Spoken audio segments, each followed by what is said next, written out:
নাগরাকাটায় বন্যা পরিস্থিতি দেখতে গিয়ে দুষ্কৃতীদের হাতে আহত হয়েছে বিধায়ক শঙ্কর ঘোষ এবং খগেন মুর্মু। এই ঘটনায় প্রতিক্রিয়া দিলেন বালুরঘাটের সাংসদ সুকান্ত মজুমদার। আমাদের সাংসদ এবং বিধায়কদের টিম সম্মানীয় রাজ্য সভাপতি নেতৃত্বে আজকে বিভিন্ন জায়গায় গেছেন। এই যাওয়ার সময় যখন নাগরাকাটাতে তারা যাচ্ছেন, সেই সময় তৃণমূল কংগ্রেসের গুন্ডা বাহিনী তারা আমাদের সাংসদ, আমাদের বিধায়ক তাদের উপরে হামলা করে। আমাদের জেলার প্রাক্তন প্রেসিডেন্ট, আমাদের রাজ্য নেতা তাদের উপরে হামলা করে এবং প্রত্যেকেই আহত, কেউ গুরুতরভাবে আহত, কেউ ছোটোখাটো আঘাত পেয়েছে। এমন কেউ নেই যার গাড়ি ভাঙা হয়নি, যে আঘাত পায়। আমাদের খগেন মুর্মু, যিনি মালদা উত্তরের সাংসদ, এতবারে জনপ্রতিনিধি, তাকে যেভাবে রক্তাক্ত করা হয়েছে।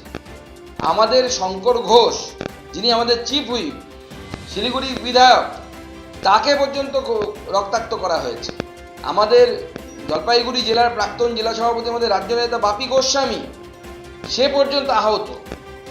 ভয়ঙ্কর পরিস্থিতি এখানে। এবং আমাদের রাজ্য সভাপতি নদীর ওপারে, অর্থাৎ যেখানে অ্যাটাকটা হয়েছে তার ওপারে, সেখানে তারা আমাদের রাজ্য সভাপতি আটকে আছে, এখনো পর্যন্ত তাকে রেস্কিউ করা যায়নি।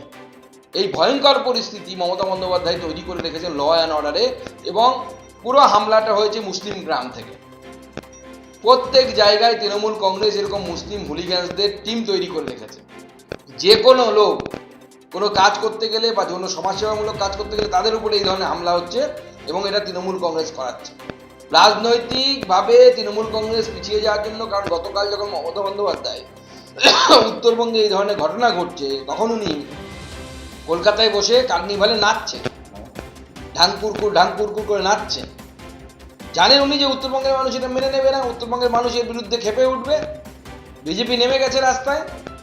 তাই বিজেপিকে, যাতে বিজেপি ভয় পায়, বিজেপি রিলিফ কাজ না করে, রিলিফ কাজ বন্ধ করে দেয়, সেই জন্য এই ধরনের বিজেপির উপর হামলা হচ্ছে। বিজেপি ভয় পাবে না, বিজেপি থামবে না, আরো জোরে লড়াই হবে।